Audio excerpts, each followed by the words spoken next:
शिवानी नामक गांव में सेठ गोपीराम रहता था। गोपीराम बहुत बड़ा सेठ था। वो मसाले का व्यापार करता था। पूरे गांव में उसके मसाले ही बिकते थे। साथ ही वो शहर भी अपने मसाले भिजवाया करता था।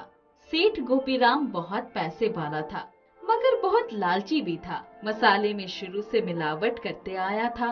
लोगों के चेहरे देख उन्हें सामान दिया करता था। जल्दी दुकान पर पहुंचता हूँ, आज तो मसाले भी अलग करने हैं। सेठ गोपीराम दुकान पर आता है। अरे मिंटवा, कहाँ गया रे तू?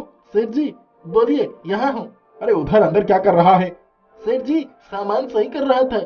कोई जरूरत नहीं है सामान सही करने के लिए, उन सब चीजों के लिए मैं हूँ। तुम केवल ग्राहक पर ध्यान दो, वही सही रहेगा। जी सेठ जी, ठीक है, जैसा आप कहें। गोपीराम गोदाम के अंदर आता है। इस लाल मिर्च को आधा निकाल देता हूँ और बाकी बचे आधे में रंग मिला देता हूँ। सेठ गोपीराम आधा लाल मिर्च निकाल देता है और आधे लाल मिर्च में लाल रंग मिला देता है। हाँ, अब लग रहा है ना, एकदम सही लाल मिर्च। मिलावट किया हुआ लाल मिर्च गोपीराम दुकान पर लेकर आता है। सुन मिंटू, मैं तुझे बताता हूँ कैसे बेचना है ये लाल मिर्च। गांव के जितने भी गरीब लोग आए हैं उन्हें इस लाल मिर्च में से देना है और पैसा पूरा लेना है, 1 रुपया भी नहीं छोड़ना है। जी सर जी, और बाकी लोगों को क्या देना है?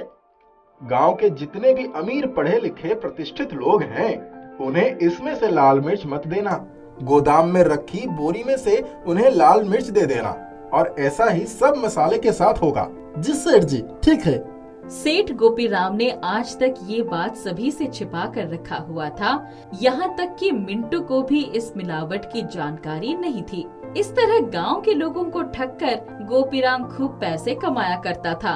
शहर भी मसाला भिजवाना है, वहाँ तो बिना मिलावट के शुद्ध मसाले भिजवाने होंगे। गोपीराम शहर में जो भी मसाले भिजवाया करता था वो भी बिना मिलावट के होते थे। कारोबार तो अच्छा चल रहा है, बस इसी तरह बिना किसी रुकावट के मेरा कारोबार चलता रहे और मैं प्रगति करता रहूं। गांव में जो भी नया मसाले का दुकान खोलने का सोचता, गोपीराम उनसे हाथ मिला लिया करता था और उनके मसाले भी खुद ही खरीद लिया करता था, ताकि उसके अलावा कोई और गांव में मसाला ना बेच पाए। गोपीराम की पत्नी धार्मिक ख्यालों की थी। वो कभी किसी का बुरा न करती थी, न सोचती थी। गोपीराम को इस काले करतूत के बारे में केवल और केवल उसकी पत्नी गंगा को ही पता था। वो भी गलती से गंगा को ये बात पता चल गई थी। गोपीराम तो ये बात अपनी पत्नी को भी नहीं बताने वाला था। गंगा हमेशा गोपीराम को ये करने से रोकती थी। मैं तो कहती हूँ ये सब मत कीजिए, वैसे भी सब सही चल रहा है। ये ना भी करेंगे तो भी कोई दिक्कत नहीं होगी। कृपया ये मिलावट वाली काम बंद कर दीजिए। अरे जब तुम्हें कुछ पता ना हो तो बीच में बोलने की कोई आवश्यकता नहीं है। तुम्हारा जो काम है वो करो और मेरे काम पर ध्यान मत दो। गोपीराम इस काम से बहुत खुश था। उसे किसी बात का कोई गिला नहीं था। गांव वालों को शक होता था जैसे मसालों में मिलावट है, मगर सेठ गोपीराम उन सभी से कहता था ऐसा कुछ भी नहीं है। पता है सेठ गोपीराम, मेरी पत्नी कल कह रही थी जैसे मसालों में मिलावट है। क्या सच में आप मिलावट कर रहे हो? तू पागल है क्या? इतने वर्षों से मसाले बेच रहा हूँ, आज तक कभी मिलावट किया जो अब करूँगा? अच्छा ठीक है, कोई बात नहीं। पहले लोगों को ज्यादा शक नहीं होता था, मगर अब सभी को शक इसी वजह से हो रहा था क्योंकि सेठ गोपीराम ने अब मिलावट बहुत ज्यादा शुरू कर दी थी। सोच रहा हूँ पड़ोस वाले गांव में एक और दुकान खोल लूं, जिससे और भी अच्छी कमाई हो जाएगी। ये सोचकर गोपीराम अब सभी मसालों में थोड़ा थोड़ा मिलावट शुरू कर देता है। जो मसाले शहर में जाते थे उनमें भी हल्की फुल्की मिलावट होने लगी थी। बस कुछ महीने ऐसा करता हूँ, पैसे बच जाएंगे और एक नया दुकान भी खुल जाएगा। इसके बाद केवल गांव वालों के मसाले में ही मिलावट करूँगा। अब गोपीराम और भी ज्यादा अच्छी कमाई करना शुरू कर देता है और उसने पड़ोसी गांव में अपनी दुकान भी खोल ली थी। एक दिन मिंटू दुकान पर बहुत जल्दी ही आ जाता है। अरे दुकान तो खोला है, लगता है सेठ जी भी जल्दी ही आ गए हैं। मिंटू गोदाम में आता है तो देखता है सेठ गोपीराम मसालों में मिलावट कर रहा है। मिंटू कुछ भी नहीं कहता है और वापस दुकान पर आ जाता है। अरे मिंटू, तू तो आज बहुत जल्दी ही आ गया। सुन, ये मसाले गांव के सभी गरीब मजदूरों को देना और ये मसाले गांव के अमीर पढ़े लिखे लोगों को दे देना। नहीं सर जी, मैं ऐसा काम नहीं कर सकता। आज तक तो मैं जानता ही नहीं था कि आप क्या करते हैं, मगर आज मुझे पता चल गया है, इसीलिए मैं ये नहीं कर सकता। ये क्या बोल रहा है तू? सेठ जी, मैंने देखा कैसे आप मिलावट कर रहे हैं। मैं खुद गरीब हूँ, इसीलिए मैं बाकी लोगों के साथ ऐसा नहीं करने दूंगा। मैं खुद गरीब होकर इस तरह गरीबों का मजाक नहीं उड़ा सकता, न ही उनके साथ छल कर सकता हूँ। मैं अभी के अभी ये काम छोड़ कर जा रहा हूँ। अब इसके अंदर गंगा की आत्मा कहाँ से आ गई? अच्छा अच्छा ठीक है, धमकाता किसको है? तुझे काम छोड़कर जाना है तो जा, मुझे कोई दिक्कत नहीं है, तेरे जैसे हजारों आ जाएंगे। मिंटू उसी दिन काम छोड़कर चला जाता है। ये चला गया तो क्या हुआ, मैं किसी और को काम पर रख लूंगा। गोपीराम मिंटू के बदले किसी और को काम पर रख लेते हैं और कुछ महीनों तक को सब सही रहता है। मगर फिर अचानक एक दिन गोपीराम दुकान पर बैठा बैठा बेहोश हो जाता है। उसे डॉक्टर के पास लेकर जाया जाता है। उसकी तबीयत बहुत खराब हो गई थी। गोपीराम पूरे दिन बिस्तर पर लेटा रहता था और दवाई खाया करता था, मगर उसकी हालत में कोई सुधार नहीं आ रहा था। गंगा, डॉक्टर ने क्या कहा है? मैं कब तक ठीक हो पाऊंगा? उसने कहा है कोई निश्चित समय नहीं है, अभी समय लग सकता है। हे भगवान, इतने दिन बीमार रहूंगा तो मेरे व्यापार का क्या होगा? एक दिन गंगा एक पंडित जी को अपने घर बुलाती है और उनका आदर सत्कार करती है, शुद्ध भोजन करवाती है। गंगा, एक बार पंडित जी को मेरे कमरे में भी भेज देना, मुझे कुछ बात करनी है। जी ठीक है। पंडित जी गोपीराम के कमरे में आते हैं। पंडित जी, मेरी मदद कीजिए, मुझे ठीक कर दीजिए, कोई उपाय बताइए जिससे मैं ठीक हो पाऊं। बेटा, लगता है तुमने बहुत पाप किया है। तुमने गरीब लोगों को बहुत सताया है, इसीलिए भगवान तुम्हें सजा दे रहे हैं। सोचो, आखिर तुमने क्या किया है? गोपीराम अपने द्वारा किए सभी गलत कामों को सोचने लगता है। तब उसे पता चलता है आज तक जीवन में उसने कभी कोई अच्छा काम ही नहीं किया है, हमेशा गलत काम ही किया है। पंडित जी, मुझे पता चल गया है, मैं गलत था, मगर कृपया कोई उपाय बताइए जिससे मैं सब कुछ सही कर पाऊं। गरीबों की मदद करो, उनके पास रहो, उनके दुख को समझो, फिर देखो क्या होता है। गोपीराम उसी हालत में गांव में आता है और सभी झुग्गी झोपड़ियों में जाकर उनसे बात करता है और उनके साथ रहता है, उनकी मदद करता है। तभी जाकर उसे गरीबी की तकलीफ का पता लगता है। मैं इनके साथ कितना गलत कर रहा था। ये तो पहले से ही इतनी तकलीफ में रहते हैं और मैं इन सभी को मिलावट वाला मसाला बेच रहा था, इससे इनकी सेहत भी खराब हो रही थी। मैं कितना मूर्ख था। उसी दिन से गोपीराम मिलावट का काम बंद कर देता है और सभी गरीबों की मदद करने लगता है। धीरे धीरे गोपीराम की तबीयत में सुधार आने लगता है और वो स्वस्थ हो जाता है। गोपीराम मिंटू के पास जाता है। मिंटू, मुझे माफ कर दे, मैंने तेरे साथ अच्छा नहीं किया, तू तो एकदम सही था, मैं ही गलत था। मैंने सभी गलत काम बंद कर दिया है, चल मेरे साथ दुकान पर चल। इस तरह गोपीराम अपनी लालच को खत्म कर देता है और सभी गरीबों की मदद करने में लग जाता है। राजू अपनी दादी के साथ रहता था। उसके माता पिता बचपन में ही उसे छोड़कर स्वर्ग सिधार गए थे। दादी घरों में काम करके अपना और राजू का पेट पालती थी। राजू स्कूल से आकर दिन भर इधर उधर खेलता रहता था। एक बार, राजू, अब तुम 10 साल के होने वाले हो, थोड़ा पढ़ाई में ध्यान दो। जब मैं नहीं रहूंगी तब तुम्हारी पढ़ाई ही तुम्हारे काम आएगी। दादी, तुम क्यों नहीं रहोगी? तुम तो हमेशा मेरे साथ रहोगी, मैं तुम्हें कहीं जाने नहीं दूंगा। मैं काम पर जा रही हूँ, आज खेल कर जल्दी आ जाना और मन लगाकर पढ़ाई करना। दादी, आज मेरे लिए एक अच्छी सी कलम ले आना।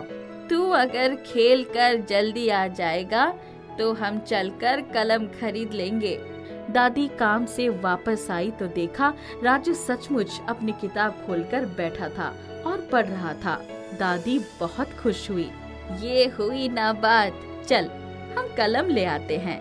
राजू दादी के साथ कलम लेने गया।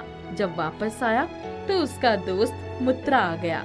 राजू, कल मेरा जन्मदिन है, तुझे आना है। राजू दादी की तरफ देखने लगा। हाँ हाँ राजू जरूर जाएगा, लेकिन पहले अपनी पढ़ाई खत्म कर लेगा, फिर ही जाएगा। मुत्रा चला गया।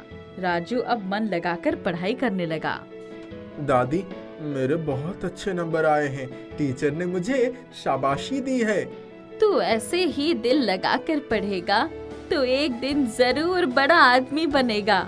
दादी, 21 तारीख को तुम मेरा भी जन्मदिन मनाओगी ना? हाँ हाँ जरूर मनाऊंगी। तू अपने दोस्तों को बुला लेना। 21 तारीख आने वाली थी। राजू बहुत खुश था। दादी काम पर गई तो उसने मालकिन से कुछ पैसे उधार लेकर राजू के लिए नई शर्ट और पैंट ले आई।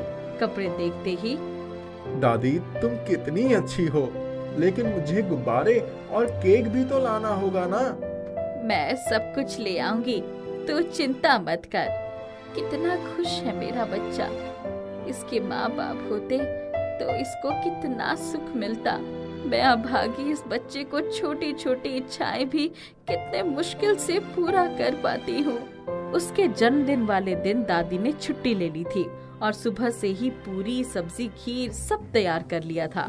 राजू के दोस्त शाम को आए। राजू ने नए कपड़े पहनकर केक काटा। सबने तालियां बजाई। खाना पीना हुआ। उसके दोस्त उसके लिए कुछ न कुछ उपहार भी लाए थे। राजू उस दिन बहुत खुश था।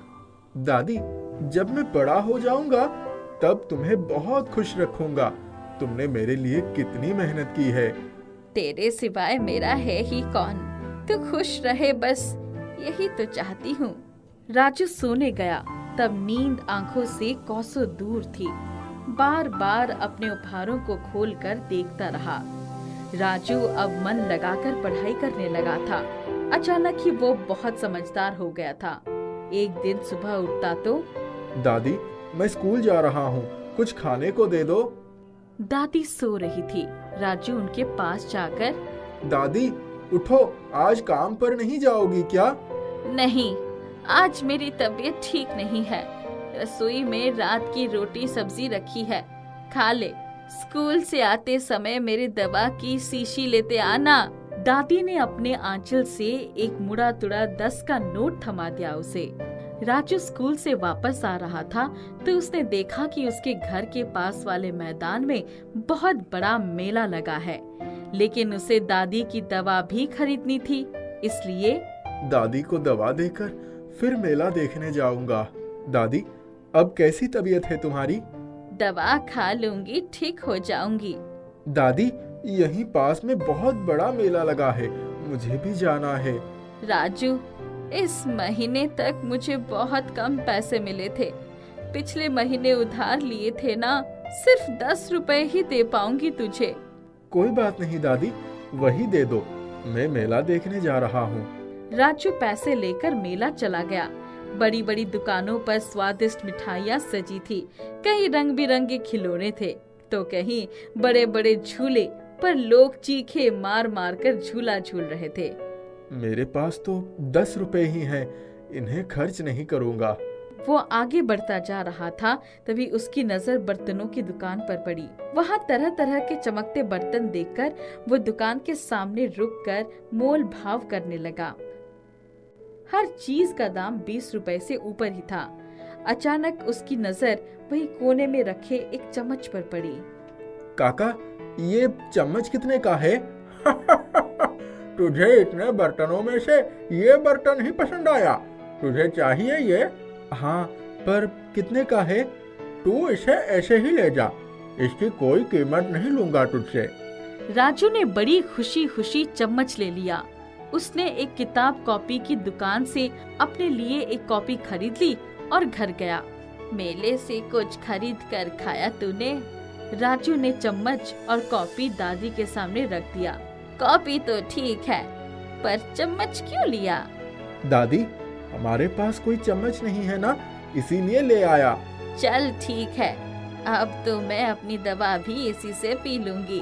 दादी ने चम्मच धो कर रख लिया। रात में जब उसने दवा डाला तो अचानक चम्मच में से एक रोशनी निकलकर दादी के शरीर में प्रवेश कर गई। ये क्या हो रहा है? मैं जादुई चम्मच हूँ, मुझसे जो मांगोगी तुम्हें सब मिलेगा। बस हमेशा इस बात का ध्यान रखना कि जितनी जरूरत हो उतना ही मांगना। दादी ने चम्मच में रखी दवा पी ली। अरे चम्मच, मुझे जल्दी से ठीक कर दो। उसके इतना कहते ही दादी बिल्कुल ठीक है, पर उसने राजू को इस बारे में कुछ भी नहीं बताया। दादी की सारी जरूरतें चम्मच पूरी कर देता था। दादी ने अपना काम नहीं छोड़ा, बस अपने राजू के लिए जो कुछ भी जरूरी होता जादुई चम्मच से मांग लेती। धीरे धीरे राजू बड़ा हो गया, उसकी पढ़ाई पूरी हो गई थी। अब वो इंजीनियरिंग करके नौकरी करने लगा। एक बार उसकी वनवाई हुई, एक सड़क धंस गई जिसमें पूरा परिवार घायल हो गया। बहुत परेशान रहने लगा, उसको सस्पेंड कर दिया गया। क्या बात है राजू, तू बड़ा परेशान लग रहा है। दादी, एक बात पूछूं? हाँ हाँ पूछ। हम तो पहले बहुत गरीब थे। जब पहली बार मेरा जन्मदिन मनाया था तो तूने उधार पैसे लिए थे। उसके 2-3 महीने बाद ही हमारी जरूरतें पूरी हो जाती है। काम तो तू पहले जितना ही करती थी। हाँ बेटा, इस बात को काफी समय बीत गया। तुझे याद होगा, तू मेले से जो एक चम्मच ले आया था, वो चम्मच जादुई था। उसने हमें सब कुछ दिया है, जिसकी वजह से तू इतना पढ़ पाया। दादी, आपने मुझे पहले क्यों नहीं बताया? बेटा, जादुई चम्मच की शर्त थी कि बिना जरूरत या किसी को नुकसान करने की मांग करने पर वो एक बार इच्छा तो पूरी करेगा, परंतु उसके बाद उसका जादू हमेशा के लिए खत्म हो जाएगा। दादी, मैं इस समय बहुत परेशान हूँ। मेरे ऊपर बहुत बड़ी मुसीबत आ गई है। एक बार इस समस्या का हल मिल जाए तो मैं कभी किसी ठेकेदार की बात नहीं मानूंगा। तू एक बार चम्मच मुझे दे दे। दादी ने चम्मच लाकर उसे दे दिया। राजू चम्मच लेकर ऑफिस चला गया। ए जादुई चम्मच, मेरे ऊपर जो भी आरोप हैं उन्हें किसी तरह निपटा दो। मेरी नौकरी मुझे वापस दिला दो। तुरंत ही उसकी बहाली की सूचना आ गई। राजू बहुत खुश हुआ। दादी को अब जादुई चम्मच का क्या काम? मुझे तो हमेशा इसकी जरूरत पड़ती रहती है। उसने चम्मच उठाकर अलमारी में रख दिया। घर में अब किसी चीज को लेकर कोई कमी नहीं थी। बहुत दिनों के बाद एक दिन जब उसने किसी काम से अलमारी खोली तो उसकी नजर जादुई चम्मच पर पड़ गई। ए जादुई चम्मच, मेरे शादी के लिए एक अच्छी सी लड़की दिलवा दो। राजू, अब मेरी जादुई शक्ति तुम्हारे किसी काम का नहीं है। तुम्हारी बनवाई हुई सड़क पर दुर्घटना के दौरान 4 लोग घायल हुए थे। वो आज भी अपाहिज होकर अपनी जिंदगी गुजार रहे हैं। तुम्हारे लिए सबसे अच्छा यही होगा कि मुझे उनके पास पहुंचा दो, जिससे वो लोग अपनी सामान्य जीवन जीने लगेंगे और तुम्हारी गुनाह भी कम हो जाएगा। तुम्हें उनसे माफी भी मांगनी चाहिए। ओह, मैंने तो ये कभी नहीं सोचा था। मैं अभी जाकर ये चम्मच उन्हें दे देता हूँ। राजू ने तुरंत अपनी फाइल से उनका पता निकाला और उनके घर पहुंचकर उनको सारी बातें बताई। जादुई चम्मच की शर्तें भी बताई, हाथ जोड़कर माफी भी मांगी। ये जादुई चम्मच आपको आपकी खोई हुई खुशियाँ लौटा देगा। मैं चलता हूँ। घर आकर उसने जब दादी से सारी बात बताई तब, तुमने बहुत अच्छा किया। अब मैं धूमधाम से तुम्हारी शादी कर सकती हूँ। राजू ने अब कभी भी कोई गलत काम ना करने की कसम खा ली थी। गरीब सुजान सिंह ने जब से ठाकुर के घर पर सत्यनारायण भगवान की पूजा और उसका महात्म्य सुना था, उसका मन भी अपने घर में एक बार पूजा करवाने के लिए ललक उठा था। उसी दिन घर आया तो अपनी पत्नी रूपा से, रूपा, तूने कभी सत्यनारायण भगवान की कथा सुनी है क्या? अपने गांव में कई बार सुनी है, पर क्यों? आज ठाकुर साहब के घर कथा हुई थी। मैं घर में कोई काम करने के लिए ठाकुर साहब के घर पर गया था। बैठकर पूरी कथा सुनी। तब से मन में बार बार यही आ रहा है कि एक बार हम भी ये कथा, शायद हमारी भी दरिद्रता दूर हो जाए और क्या पता संतान सुख भी प्राप्त हो जाए। तुमने तो वही बात कह दी कि घर में नहीं दाने, अम्मा चली भुनाने। अपने लिए 2 वक्त की रोटी तो जुटाते नहीं, हम कहाँ से पूजा का खर्च जुटाएंगे? रही संतान की बात तो नसीब में होता तो 10 साल से ऊपर हो गए ब्याह को, अब तक हो न जाता। ईश्वर चाहेंगे तो हम भी एक दिन कथा करवाएंगे, तुम देख लेना। इस बात को 6 महीने बीत गए थे। एक दिन दोनों खाना खाने बैठे ही थे कि बाहर से किसी ने आवाज लगाई, सुजन सिंह के घर यही है क्या? अरे भाई सुजन सिंह, जल्दी आओ। वो भागते हुए बाहर आया। हाँ, मैं ही हूँ सुजन सिंह। बोलो, क्या बात है? ठाकुर आयन बुला रही है। कौन ठाकुर आयन? अरे ठाकुर रामधन की ठाकुर आयन। और कौन? अरे बाप रे, रामधन, बड़े गुस्से वाले हैं वो। पर चलो आता हूँ। इस बेला में क्या काम पड़ गया? कुएं में उतरने वाली अपना रस्सा ले लो। कोई पीतल का घड़ा कुएं में गिर गया है, शायद वही निकलवाना है। इतनी भी क्या जल्दी है? सुबह भी तो निकल सकता था। ठाकुर आयन को कल मायके जाना है और वहीं पीतल का घड़ा लेकर जाना है जो उनके 10 साल के लड़के ने लुढ़काते हुए कुएं में गिरा दिया था। अब ठीक है, चलो। जब सुजान सिंह ठाकुराइन के यहाँ पहुँचा तो, सुजान सिंह, जल्दी से मेरा पीतल का घड़ा कुएं में से निकाल दो। पूरे गांव में तुम्हारे अलावा कोई नहीं है जो उस कुएं में उतर सके। ठाकुर साहब के आने से पहले निकल जाए तो ठीक रहेगा। ठाकुर आयन, मैं कुएं में उतरता जरूर हूँ, पर अब तो रात हो गई है। रात में तो सांप बिच्छू का भी डर होता है। सुजान सिंह, मैं इस काम के लिए तुम्हें पूरे 10 रुपए दूंगी। मेरा घड़ा निकाल दो। ठाकुर साहब को पता चल जाएगा तो वो भी ना देने देंगे। लड़के की पिटाई होगी तो अलग ही होगी। ठाकुर आयन, इस काम को करने में बड़ा खतरा है, पर आप कहती हैं तो कुएं में उतरना ही पड़ेगा। वो भी ठाकुर साहब की चोरी। अगर देख लिया तो बिना पैसे दिए भी भगा देंगे, पर पैसे थोड़ा ज्यादा दे देना। 10 रुपए कहाँ तो है? आजकल 10 रुपये में 1 किलो चावल भी नहीं होता। कम से कम एक समय के भोजन का पैसे मिल जाते तो इतना बड़ा खतरा उठाऊं। वो जल्दी करो, चलो 20 रुपए ले लेना। तुम उतरो तो सही और सब लोग कान खोलकर सुन लो। अगर ठाकुर साहब आ जाए तो उनको कानों कान खबर न करना कि मेरा घड़ा निकालने के लिए कुएं में उतरे हो। लड़के को भी क्या सूझी कि लुढ़कते लुढ़कते घड़ा कुएं में डाल आया। उसमें मैंने अपना सोने का कंगन रख दिया था। सुबह संदूक में से निकालकर घड़े में रख दिया कि जाते समय पहन लूंगी। 20 रुपए में तो आराम से पूजा का खर्च निकल जाएगा। क्या पता प्रभु की कृपा से ही घड़ा कुएं में गिरा हो, बस किसी तरह निकल जाए। सुजान सिंह ने कमर में रस्सा बांधा और ईश्वर को याद करते हुए कुएं में उतरने लगा। कुएं में घोर अंधेरा था। कई बार वहम भी सांप की मौजूदगी का एहसास दिला रहा था। कुएं की मुंडेर पर भीड़ लग गई थी। कुछ देर की मशक्कत के बाद घड़ा हाथ में आ गया। हाँ भाई, खींच लो रस्सी। बाहर से जैसे ही रस्सा खींचा गया, आधे से भी ऊपर आ गया था। तब तक ठाकुर साहब आ गए। यहाँ इतनी भीड़ क्यों लगी है? ठाकुर साहब की आवाज सुनते ही सबकी सांसें थम गई। रस्सा पकड़ने वालों के हाथ से रस्सा फिसलने लगा। अरे बचाओ बचाओ, मैं गिर जाऊंगा। मालिक, किसी की बकरी गिर गई है शायद। उसी को निकालने के लिए सुजन सिंह कुएं में उतरा है। अपने ढोर जानवरों को सब इधर उधर छोड़ते ही क्यों हो? इतना कहकर ठाकुर साहब भीतर चले गए। उनकी पत्नी भागती हुई पानी लेकर आई। बाहर देखा, किसी की बकरी गिर गई है कुएं में। हाँ देखा, तुम अपना काम करो। तुम्हारी तैयारी हो गई है? कर रही हूँ, बस अभी हुई जाती है। आप आराम कर लीजिए, फिर भोजन परोसती हूँ।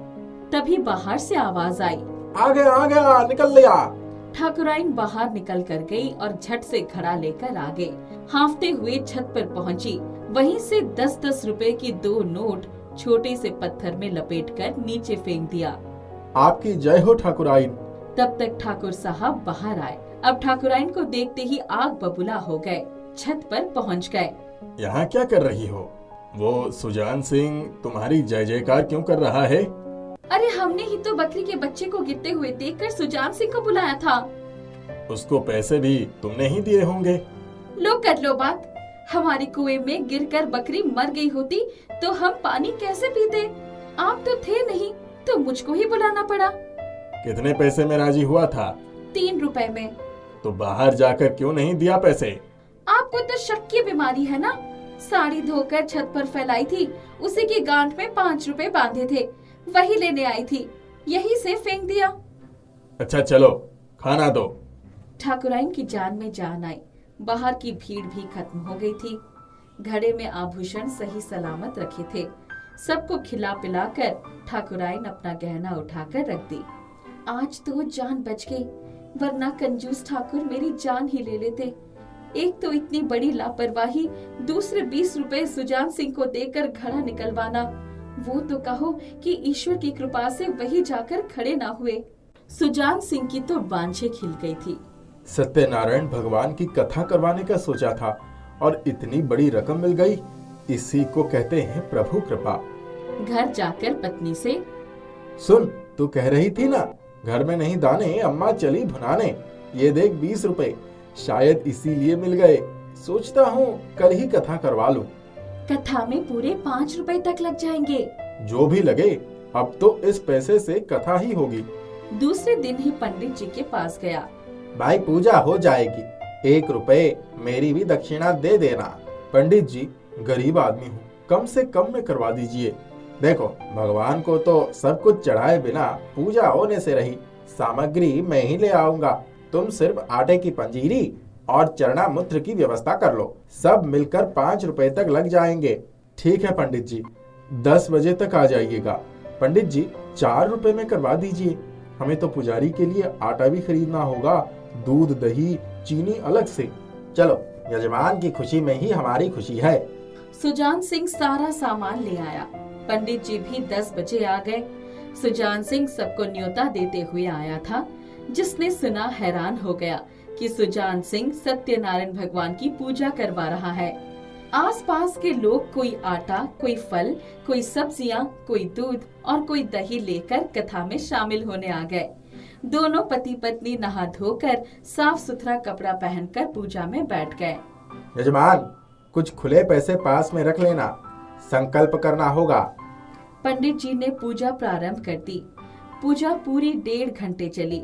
आरती में सब लोगों ने 5-5 पैसे डाले। पूजा के बाद सबको प्रसाद वितरण किया गया। पंडित जी अपनी दक्षिणा लेकर चले गए। सबके जाने के बाद रूपा, तुझे कैसा लगा कथा सुनकर? शांति हो गई। हमने पहली बार कोई पूजा करवाई। देखो, गांव के लोग कितना कुछ ले आए। ये सब भी तो भक्ति का ही फल है। अब से साल में एक बार हम लोग भी कथा करवाएंगे। दरिद्रता दूर हो जाएगी और क्या पता प्रभु कृपा से संतान भी प्राप्त हो जाए। हाँ, 5 पैसे भी रोज निकाल कर रखेंगे तो कथा के लिए पैसा जुट जाएगा। तब से दोनों ने हर साल सत्यनारायण भगवान की पूजा करने का निश्चय कर लिया। उनके घर पुत्र प्राप्ति भी हुई, पर सुजान सिंह बूढ़े होने तक कथा करवाता। इन दिनों रामदीन के बच्चे को 2 वक्त की रोटी भी नसीब नहीं हो पाती। हो भी कहां से, काम चलता था तब घर में पैसे भी आते थे। चौक पर ठेला लगाया करता था वो। इधर कुछ महीनों से उसकी तबीयत खराब रहने लगी थी। इलाज के लिए ठेला बेचना पड़ा था। अब उसकी पत्नी सुनीता दूसरों के घर का काम करती थी। उसी से घर का खर्चा चलाना पड़ता था। कोठी से बासी बचा कुचा खाना ले आती तो घर में बच्चों की दावत हो जाती थी। एक दिन, गोपाल गुड़िया, बापू का ध्यान रखना, मैं काम पर जा रही हूँ। सुनीता, आज मत जा, मेरी तबीयत ठीक नहीं है। तुम्हें इस हाल में छोड़कर जाना मुझे कौन सा अच्छा लगता है, पर ना जाऊं तो घर का चूल्हा भी तो नहीं चलेगा ना। आज तनख्वाह मिलेगी तभी तो राशन भरूंगी। इससे अच्छा तो तू फल का ठेला ही लगा लेती। वही कौन सा बहुत आसान है। तुम सुबह सुबह ही मंडी निकल जाते थे तो घर में कम से कम मैं रहती थी बच्चों के लिए। अभी कौन देखेगा ये सब। मैं जा रही हूँ, भगवान ने चाहा तो तुम जल्दी ही ठीक हो जाओगे। सुनीता चली गई। कोठी पहुँचते ही तमतमाए चेहरे को देखकर उसके पसीने छूट गए। सुनीता, तुम कल से मत आना, आज मैं हिसाब कर देती हूँ। मैं किसी और से काम करवा लूंगी। तुम्हारे रोज रोज के बहानों से मैं तंग आ गई हूँ। कभी तो तुम टाइम पर काम पर आओ। सुनीता चुपचाप खड़ी रही। आंसू ढुलक कर गालों पर बह आए थे। माफ कर दो, कल से लेट नहीं होगा। पति की बीमारी की वजह से मैं बेसहारा हूँ। छोटे छोटे बच्चों को क्या खिलाऊंगी। तो क्या मैंने बेसहारों का सहारा देने का जिम्मा ले रखा है? ये लो पैसे और निकल जाओ। सुनीता के बहुत गिड़गिड़ाने पर भी उसका दिल नहीं पसीजा। उसने चौकीदार को आदेश दिया, चौकीदार, फाटक बंद कर दो और इस औरत को आइंदा गेट में घुसने मत देना। सुनीता रोते हुए घर चली गई। उसने रोते हुए सारी बातें रामदीन को बताई। देख सुनीता, रोने से कुछ नहीं होगा। गरीब आदमी की वैसे भी कोई इज्जत नहीं होती है। धैर्य रख, कोई ना कोई काम मिल ही जाएगा। अभी तो राशन ले आ, कुछ बना ले, बच्चे भी भूखे होंगे। हाँ, मैं अभी लाला के यहाँ से सामान लेकर आती हूँ। सुनीता घर से निकल ही रही थी कि कोठी में सक्षम करने वाला राजू उसको बुलाने आ गया। सुनीता बहन, चलो, काम पर बुलाया है, कुछ मेहमान आ रहे हैं। अगर तुम नहीं जाओगी तो बहुत नाराज हो जाएंगी। जल्दी से चलो। तुम चलो, मैं आधे घंटे में आ जाऊंगी। सुनीता घर में राशन रखकर कोठी चली गई। आज आखिरी मौका दे रही हूँ, काम करने वालों की कमी नहीं है, समझी कि नहीं? जी मालकिन। सुनीता रसोई में गई तो पूरी रसोई बिखरी थी। उसने फटाफट रसोई साफ की, तभी राजू आ गया। आज सास और ननंद आने वाली हैं, इसीलिए एकदम से बौखला गई हैं। इतना काम करने की आदत जो नहीं है। तब तक रसोई में आ गए। सुनीता, जल्दी से जल्दी 1 घंटे तक लंच तैयार कर दो। करीब 10 लोगों का खाना बनेगा। ज्यादा मिर्च मसाला नहीं डालना, खाना बहुत स्वादिष्ट होना चाहिए। सुनीता ने तुरंत खाना बनाना शुरू किया और 1 घंटे में सब कुछ तैयार हो गया। बस कचौड़ियाँ बनानी रह गई थी। तभी सब लोग आ गए। भागती हुई आई। अब तुम बाहर बिल्कुल भी मत आना, मैं सबको बताऊंगी कि मैंने ही खाना बनाया है। जी मालकिन। जब सब लोग खाने बैठे तो खाना बहुत स्वादिष्ट था। भाई वाह, बहुत बढ़िया खाना बना है। उषा, आज तो तुम्हारे हाथों में जादू आ गया। ये सारा खाना उषा ने बनाया है? जी माँ जी।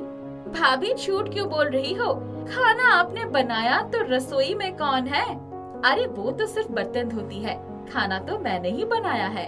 उषा, तुम तो शायद ये भी नहीं जानती होगी कि कचौड़ी कैसे बनाते हैं।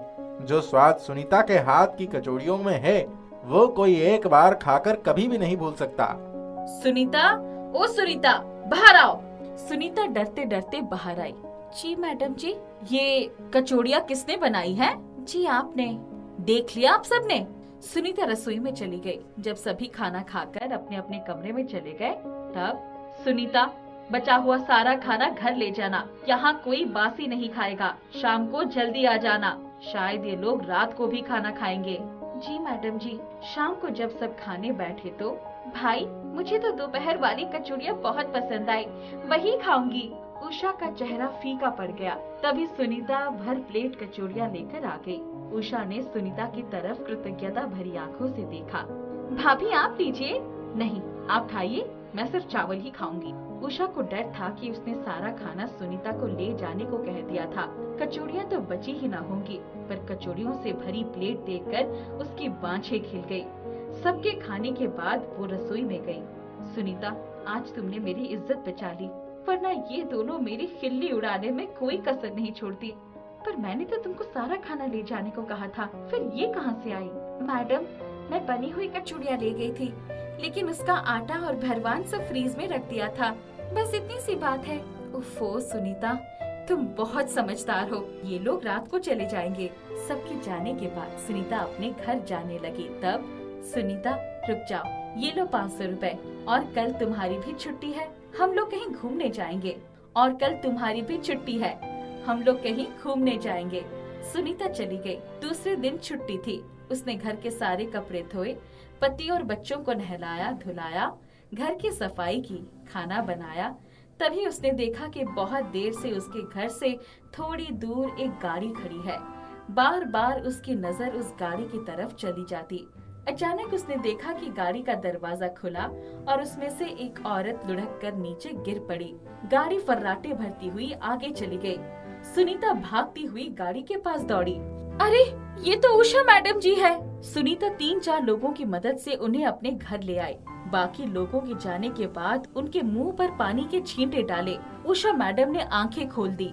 सुनीता, तुम? मैडम, वो लोग कौन थे जिन्होंने आपको गाड़ी में से धक्का देकर नीचे गिरा दिया?